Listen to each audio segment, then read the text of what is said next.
Amen. Amen. Amen. Amen. Nous allons passer à une étape aussi importante, c'est celle de la repentance. La Bible déclare que celui qui dit qu'il n'a pas péché, il fait de Dieu un menteur et la vérité n'est pas en lui. Tous ont péché et sont privés de la gloire de Dieu. Merci pour Jésus-Christ parce qu'il s'est sacrifié. Il a quitté la gloire du ciel, il est descendu sur la terre, il s'est revêtu de la chair humaine, il est monté à la croix, il a fait couler son sang pour que toi et moi, toi qui me suis, nous puissions avoir accès au trône de gloire par la rémission des péchés.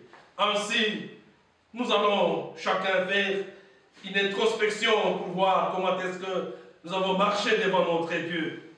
Comment ont été nos pensées, comment ont été nos regards, qu'est-ce que nous avons entendu, qu'est-ce que nous avons parlé, quels ont été nos actes.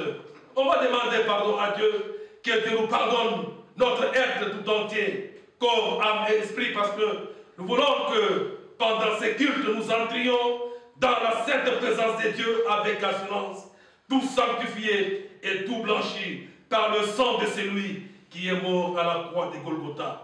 Nous allons prier et faire une prière de foi devant notre Seigneur Jésus-Christ. Parce qu'il dit que si vous confessez vos péchés, il est juste et fidèle. Christ, prions. Seigneur Dieu, puissant Seigneur, puissant Dieu, nous sommes à genoux à tes pieds, ô Jéhovah Dieu, à cause de l'œuvre de la croix de Golgotha. Nous sommes à tes pieds ce matin, puissant Seigneur, parce que toi tu as accepté de donner ta vie, ô Jéhovah.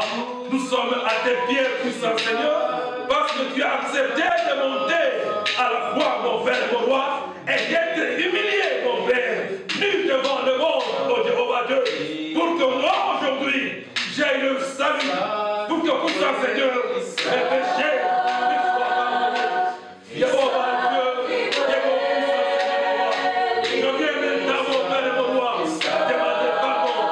Je viens, puissant Seigneur, demander que tu me pardonnes, puissant Seigneur, pour tout ce que j'ai dit qui est à la force de ta Jéhovah, puissant Seigneur, je viens demander pardon. Jéhovah Dieu, puissant Dieu, pour tout ce que je regarde, mon Père et mon roi, qui n'ont pas honoré ta trône de grâce. Je viens demander pardon, puissant Seigneur, pour tout ce que j'ai entendu. J'ai peut-être honoré mon Père et mon Seigneur. À ceux qui ne t'ont pas honoré, puissant Dieu, j'ai cessé d'être absent, puissant Dieu. Pour tout ce que j'ai posé comme acte, mon Père et mon roi, j'appelle ce matin. Je puisse entrer en toute sécurité, en toute assurance dans le trône de la grâce. Je te bénis, mon Père et mon roi. Je te bénis pour le sang qui a coulé. Je te bénis, mon Père et mon roi, pour ton sang, mon Père et mon roi.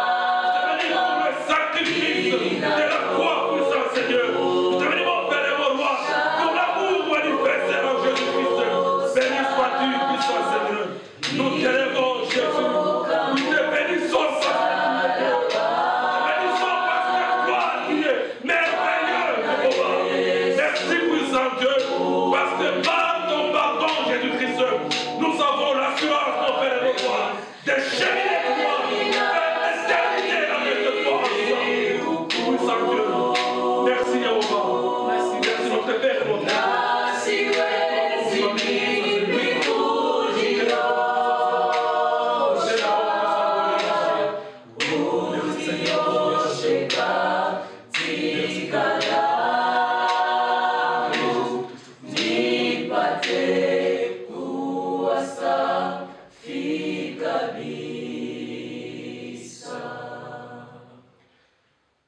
Amen. Amen. Amen. Amen. Nous allons passer un petit moment d'adoration. Adorer celui qui est. Adorer celui qui demeure.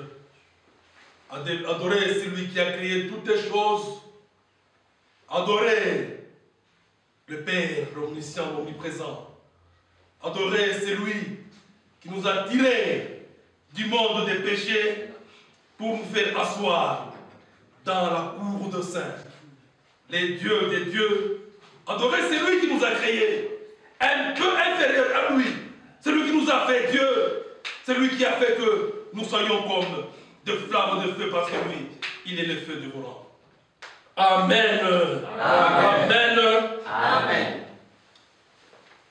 Nous remercions grandement notre Dieu. Encore une fois, ce dimanche. Parce que c'est un dimanche d'adoration. Un dimanche où Dieu veut que nous entrions dans sa sainte présence. Un dimanche où il veut nous renouveler. Un dimanche où il veut nous transformer. Un dimanche de démarcation. Parce que chaque jour qui passe, Dieu est avec nous. Dieu nous fait du bien. Comme il est écrit, que tout concourt au bien de ceux qui aiment Dieu. Amen. Amen. Aujourd'hui, ce matin, nous lirons dans deux livres. Nous lirons dans Matthieu 8, 18. Et puis nous irons lire dans Luc 8, 26 à 29. Et nous sautons pour lire 38 à 39. Nous lisons au nom de Jésus-Christ. Matthieu 8, 18. Nous lisons: Jésus, voyant une grande foule autour de lui, donna l'ordre de passer à l'autre bord. Nous soulignons: voyant une grande foule. Luc 26, Luc plutôt 8, 26 à 29. Nous sautons pour lire 38 à 39. La Bible déclare: ils abordèrent dans les pays des Géraséniens qui est vis-à-vis de la Galilée. Lorsque Jésus fut descendu à terre, il vint au-devant de lui un homme de la ville qui était possédé de plusieurs démons. Depuis longtemps, il ne portait point de vêtements et avait sa demeure dans une maison, mais dans les sépulcres. Ayant vu Jésus, il poussa un cri, s'éleva à ses pieds, se jeta à ses pieds et dit d'une voix forte: qu'y a-t-il entre moi et toi, Jésus, fils de Dieu très haut? Je t'en supplie, ne me tourmente pas. Car Jésus demandait à l'esprit impur de sortir de cet homme dont il s'en était accaparé depuis longtemps. On les gardait liés de chaînes et de fer aux pieds, mais il rompait le lien et il était entraîné par les démons dans les déserts. 38 et 39. L'homme de qui était sorti les démons lui demandait la permission de rester avec lui, mais Jésus le renvoya en disant: retourne dans ta maison et raconte tout ce que Dieu t'a fait. Il s'en alla et publia par toute la ville tout ce que Jésus avait fait pour lui. Que le nom de Jésus soit encore une fois béni. Frères et sœurs, chaque fois que nous nous réveillons, chaque matin, quand Dieu nous redonne la vie, quand nous sommes en vie, quand nous ne sommes pas morts, la question que nous devons nous poser est celle de savoir pourquoi est-ce que les autres sont morts et que nous ne sommes pas morts. Pourquoi pas nous? Pourquoi seulement les autres? La question que nous devons nous poser est celle de savoir pourquoi est-ce que Dieu ne nous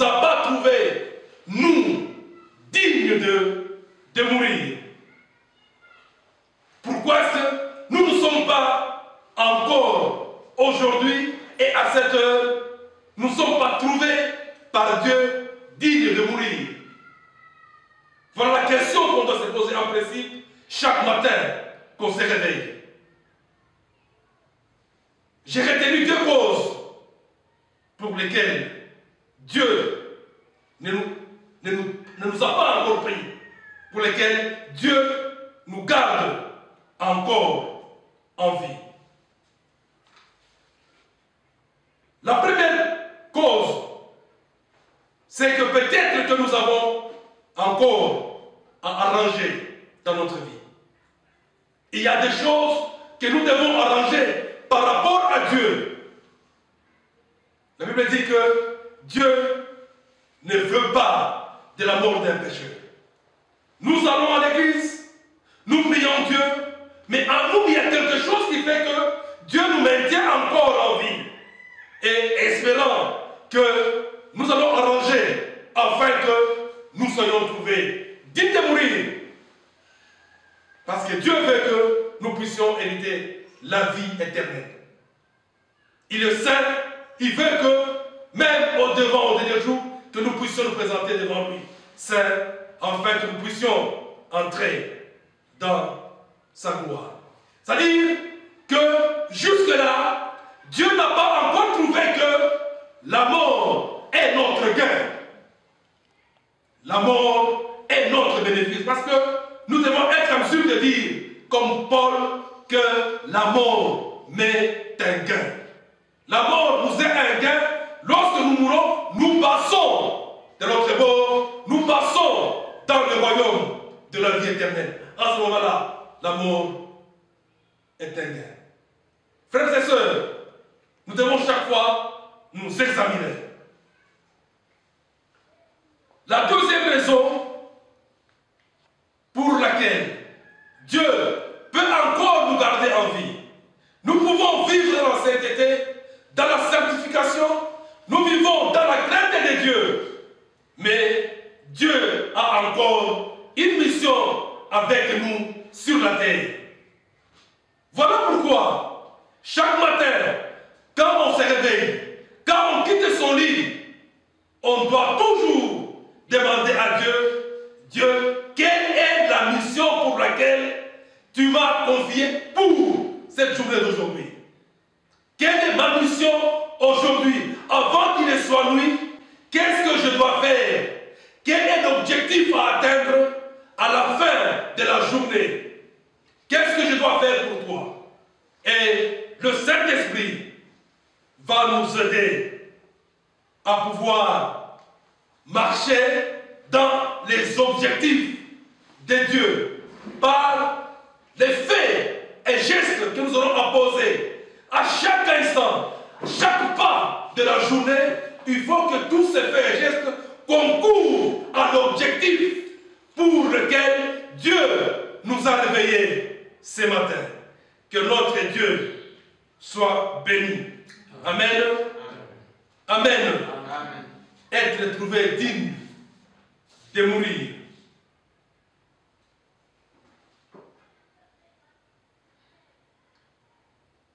Frères et sœurs,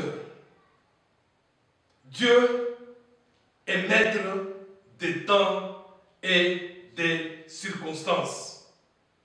Et Dieu parle tantôt d'une manière, tantôt d'une autre.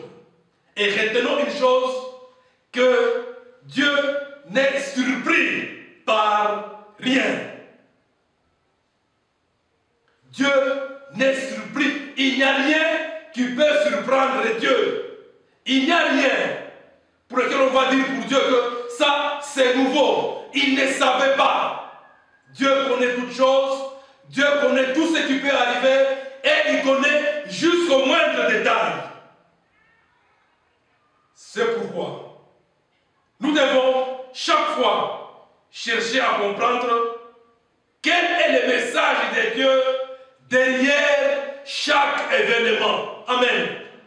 Nous devons chercher toujours à comprendre quel est le message de Dieu derrière chaque événement. On a dit qu'il parle tantôt d'une manière, tantôt d'une autre.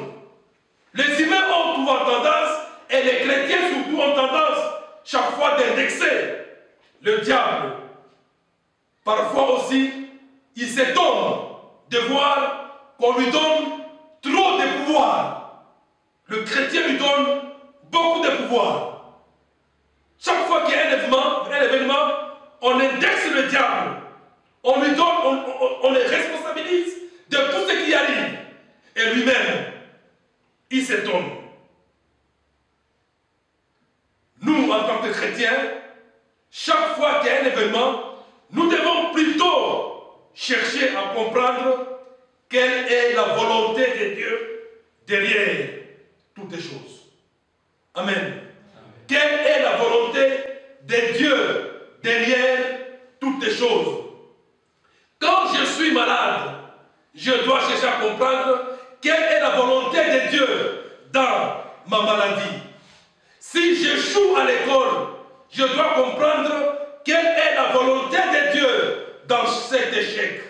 Si je perds un membre de la famille, je dois chercher à comprendre quelle est la volonté de Dieu dans cette perte, dans cette mort. S'il y a quelque chose qui m'arrive au travail, je dois chercher à comprendre quelle est la volonté de Dieu dans ce qui m'arrive au travail. En toutes choses, en toutes circonstances, je dois toujours chercher à comprendre, à savoir quelle est la volonté de Dieu. Parce qu'on a dit que Dieu n'est surpris par rien. Lorsqu'on est enfant de Dieu, la Bible dit qu'on dort dans les mains de Dieu. La Bible dit qu'il y a un ange qui campe autour de nous, autour de tous ceux qui les craignent. C'est-à-dire, nous sommes dans la sécurité de Dieu. Et si quelque chose nous arrive, nous regardons Dieu d'abord. Nous cherchons, au lieu de chercher où est le sorcier, au lieu de chercher qui est responsable, mais plutôt nous devons chercher à savoir, ça m'arrive, c'est-à-dire que Dieu savait que cela allait m'arriver en autorisant cela. Quel est... Amen.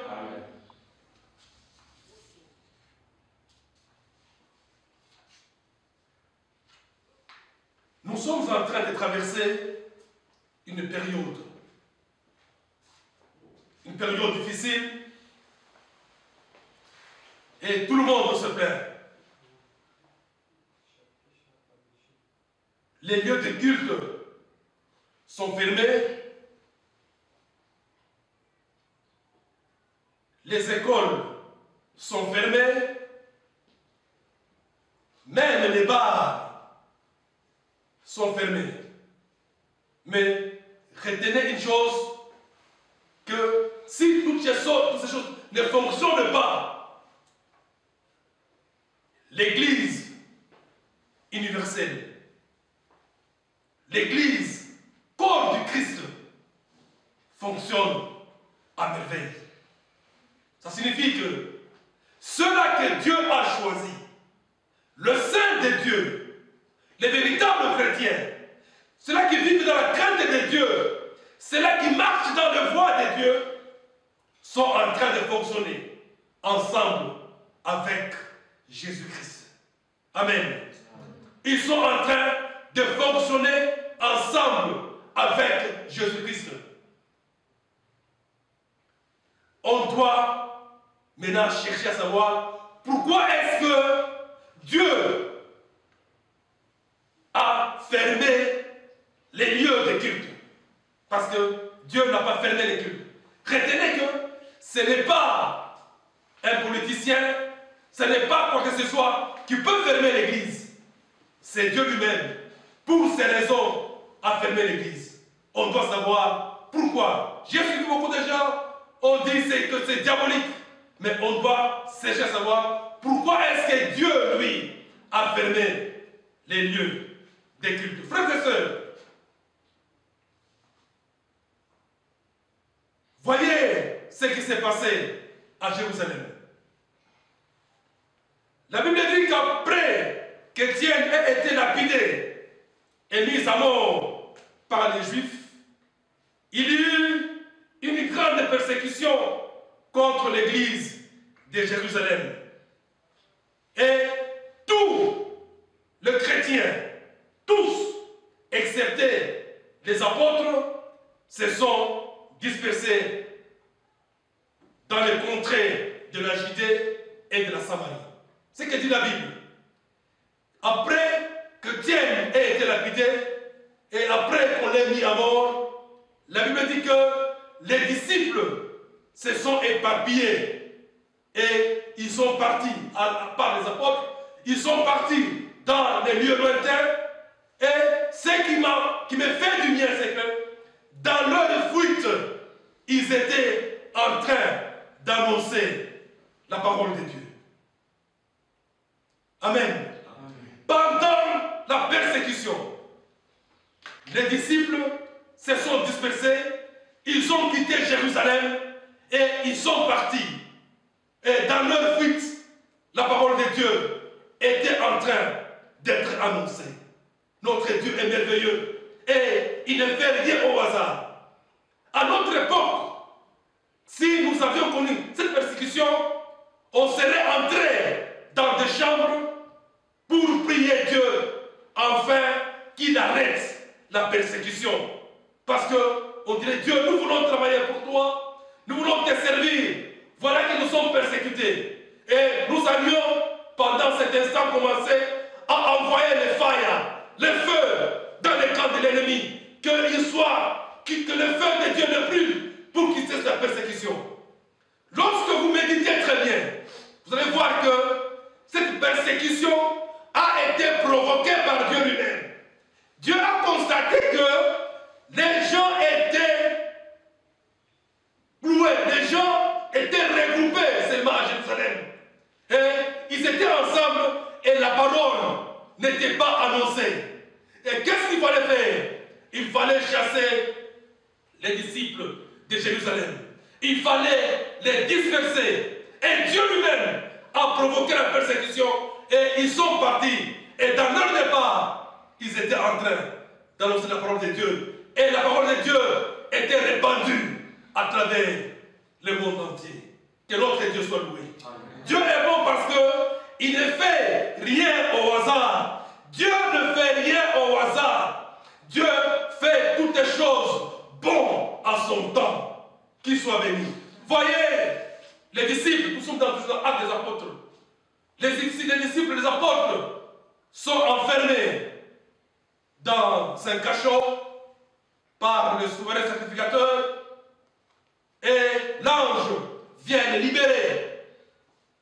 Après la libération de l'ange, la Bible dit qu'ils sont partis, ils se sont retrouvés dans le temple annonçant la parole de Dieu. L'histoire continue, on est parti, on est allé les chercher, on les a ramenés. Et il y a eu la peur et on les a fouettés. Ce qui me fait du bien, c'est quoi? C'est après le fouet.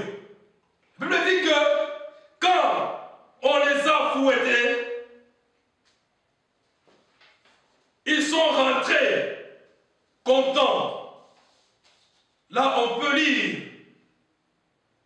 dans Actes des Apôtres, chapitre 5, verset 41. Acte 5, 41. La Bible dit ceci. Les apôtres se retirèrent devant les Sanhédrins, suivez, joyeux d'avoir été jugés dignes de subir des outrages pour le nom de Jésus. Amen. Après le fouet, ils sont rentrés contents, joyeux d'avoir subi les outrages pour le nom de Jésus-Christ. Que notre Dieu soit béni. Ils étaient contents parce qu'ils ont été flagellés à cause du nom de Jésus-Christ. Le fouet, au lieu de les décourager, a affermi davantage le foi. Amen. Le fouet a affermi davantage la foi des disciples. Et la persécution a permis aux disciples d'éparpiller, d'aller annoncer la parole de Dieu, d'aller annoncer la bonne nouvelle. Pourquoi alors Dieu nous confine-t-il dans nos maisons? Pourquoi est-ce que nous sommes confinés aujourd'hui dans nos maisons? Nous l'avons lu dans Matthieu 8, 18. Vous connaissez cette histoire de Jésus-Christ. La Bible dit, après avoir vu une grande foule, quand nous lisions, nous avons dit que nous soulignons une grande foule. Après avoir vu une grande foule, Jésus avait dit à ses disciples, passons à l'autre bord. Amen. Après avoir vu une grande foule, Jésus avait dit à ses disciples, passons à l'autre bord. Frères et sœurs, en principe, quand il avait vu la foule, Jésus devait en profiter pour annoncer la parole de Dieu. Parce qu'il y avait une grande foule. Il devait en profiter pour annoncer la parole de Dieu et faire des miracles afin que les gens viennent à lui. Mais quand la grande foule est venue, Jésus avait dit, allons de l'autre bord. Amen. La foule était devant Jésus-Christ. Et Christ a dit, allons de l'autre bord. La foule, Jésus-Christ, a fui la foule. Et Dieu aujourd'hui a fermé l'Église. Est-ce que l'Église aujourd'hui n'a-t-elle pas l'image d'une foule? C'est quoi une foule? Une foule, quand on parle de foule, pour ceux qui ont fait les sciences sociales, ils vont vite comprendre qu'une foule est constituée des hommes, des femmes qui sont ensemble, mais qui n'entretiennent aucune relation. Ils sont ensemble et ils n'ont pas d'objectif. Ils sont ensemble pour un temps. Donc la foule a un caractère temporaire. Ils sont ensemble, on appelle ça foule. Il y en a qui appellent ça masse. Les gens sont ensemble, mais ils n'ont pas d'objectif. Ils ont un caractère temporaire et ils n'ont pas de relation entre eux. Jésus avait fui cette foule. Est-ce que Dieu n'a-t-il pas vu que les églises étaient devenues aujourd'hui comme des foules? Les églises ne sont-elles pas aujourd'hui transformées en mutualité sans objectif? C'est-à-dire, nous venons à l'église parce qu'on sait que dans cette église, les gens s'entraident beaucoup. Quand tu auras deuil, quand tu auras un problème, les pasteurs viendront, les gens viendront chez toi, on va faire une cotisation et on va t'assister. Est-ce que l'église n'a plus cette dimension? Est-ce qu'on n'attend pas aujourd'hui les gens dire, non voilà, j'avais un problème et ils ne sont pas venus me voir. J'étais endeuillé, je n'ai pas vu les gens chez moi. Moi aussi, je n'irai chez personne. Frères et sœurs, l'église, ce n'est pas ça. D'ailleurs, on ne vient pas à l'église pour être visité. On ne vient pas à l'église pour être consolé. On vient à l'église pour visiter. On vient à l'église pour consoler parce que on sera récompensé. Non parce qu'on a eu beaucoup de visites, on sera récompensé parce qu'on a trop visité, parce qu'on a trop consolé, parce qu'on a trop aidé. Que notre Dieu soit béni. L'église n'est pas une mutualité. L'église n'est pas un lieu de gens qui viennent, un club d'amis qui viennent pour échanger leurs problèmes. On vient à Christ pour chercher la vie éternelle. Amen. Jésus a quitté la foule. Quand il a quitté la foule, il a traversé. On dit quand il a traversé, quand vous lisez dans Luc 8, la Bible dit qu'il a traversé et là, il a trouvé un démoniaque. Vous voyez un peu, Christ qui a quitté la foule, là où il y avait beaucoup de gens, là où il pouvait beaucoup travailler, il traverse la mer juste pour aller rencontrer un seul démoniaque. Et il a travaillé sur les démoniaques. Il a chassé les démons. Il a délivré la personne. Et en fin de compte, cette personne a demandé qu'il puisse venir avec Jésus-Christ. Mais Christ lui dit, rentre dans ta maison et raconte ce que Dieu a fait pour toi. Rentre dans ta maison et raconte ce que Dieu a fait pour toi. Qu'est-ce que cela peut nous faire raisonner? Jésus a quitté la foule. Il est parti pour aller chercher une seule personne. Dieu nous a demandé de quitter le temple et il nous a confinés chacun dans sa maison. Dieu nous a réduits chacun dans sa maison. Qu'est-ce que Dieu veut à cet instant? Quelle est la volonté de Dieu? Retenez qu'il n'y a personne qui peut fermer le temple de Dieu si ce n'est Dieu lui-même. Pourquoi Dieu nous a confinés? Pourquoi Dieu nous a interdit de venir nous réunir chaque dimanche, chaque jeudi dans le temple? Et il préfère que nous restions chez nous. Dieu a travaillé, a quitté la foule pour aller travailler avec une seule personne. Et Dieu, je pense que Dieu veut travailler maintenant avec les cellules de l'Église. D'abord, nous-mêmes, dans nos familles.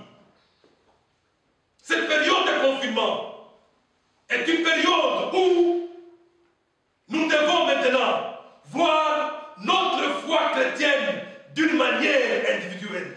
Est-ce que Dieu nous a donné une pause pour dire que c'est fini?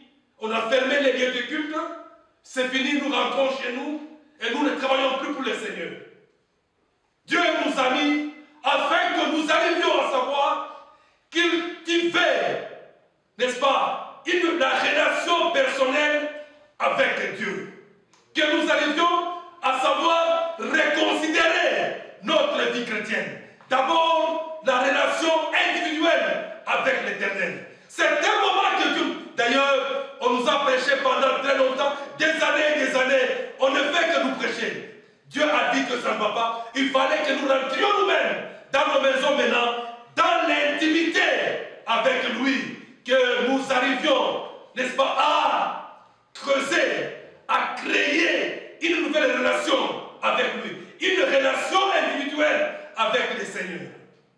Il sera malheureux si on lève ces mesures de confinement et que nous rentrions au temple tel que nous avons été. Ce sera très malheureux. S'il n'y a pas d'avancée dans la vie chrétienne, si on n'a pas mis à profit cette étape, si on n'a pas su profiter de ce confinement pour encore tisser davantage nos relations avec le Seigneur. Amen. Dieu veut que nous puissions être en communion avec lui. Pourquoi Dieu nous fait rentrer dans le bloc? Peut-être que Dieu a vu que le bloc était en train de se mourir. Il fallait que par ce confinement, nous puissions maintenant réveiller la communion fraternelle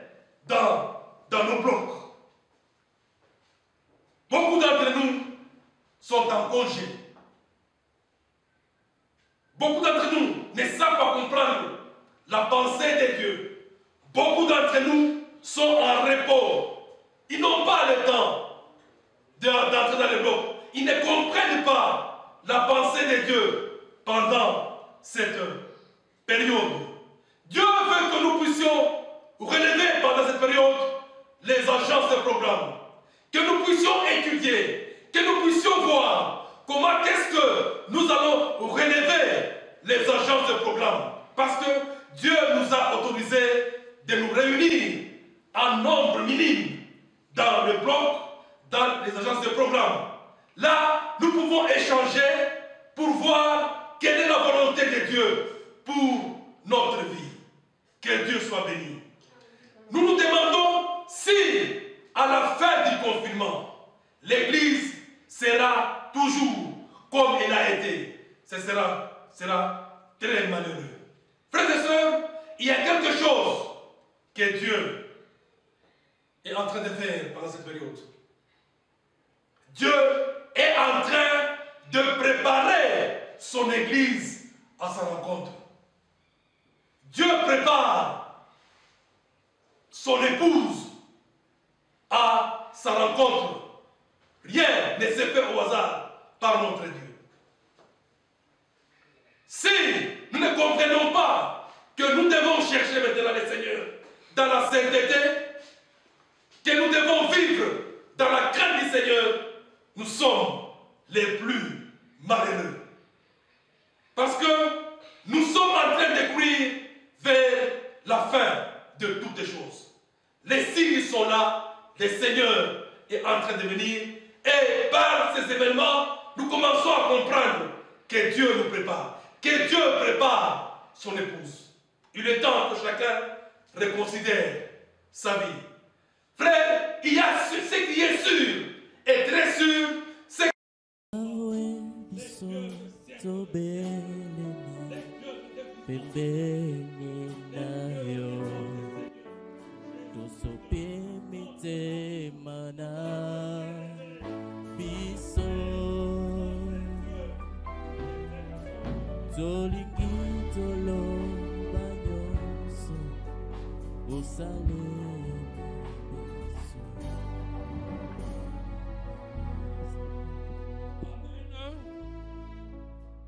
Amen. Amen. Notre Dieu, les dieux vivants, les dieux d'amour, les dieux des ouvertures, les créateurs de l'univers visible et invisible, les dieux dont la parole est vie et par elle la vie nous est communiquée. Par la parole, nous entrons dans la présence de Dieu. Nous te bénissons encore une fois pour ce dimanche. Nous te bénissons, Jéhovah Dieu, pour ces services. Oh, ma prière pendant ce temps, c'est que, oh Jésus-Christ, cette organisation soit bénie. C'est ma prière pendant ce temps, c'est que, mon Père, ta présence à jamais soit manifeste dans cette organisation, pour que les âmes viennent à toi et que le salut se manifeste dans l'univers et dans le monde entier. Père, nous bénissons cet instant, nous bénissons ce travail, nous bénissons tous ceux qui, de loin à travers le monde, ont écouté le message de cet avant-midi. Puissant Seigneur, maintenant, ô Jésus, que ta main soit sur eux et que tu puisses bénir le travail qui se verra dans une semaine. Nous voulons sortir et aller avec toi. Que ta main, ta lumière nous accompagne. Toi, les dieux qui vit au siècle des siècles, Père, nous te prions avec foi et action de grâce. Au nom de Jésus-Christ, nous disons Amen.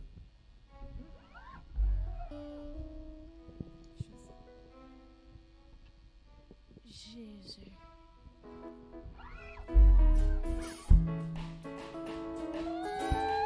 Nous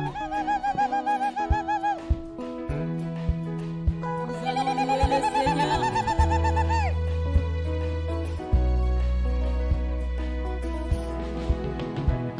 Qu'il est bon de louer Dieu. Qu'il est bon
Jésus.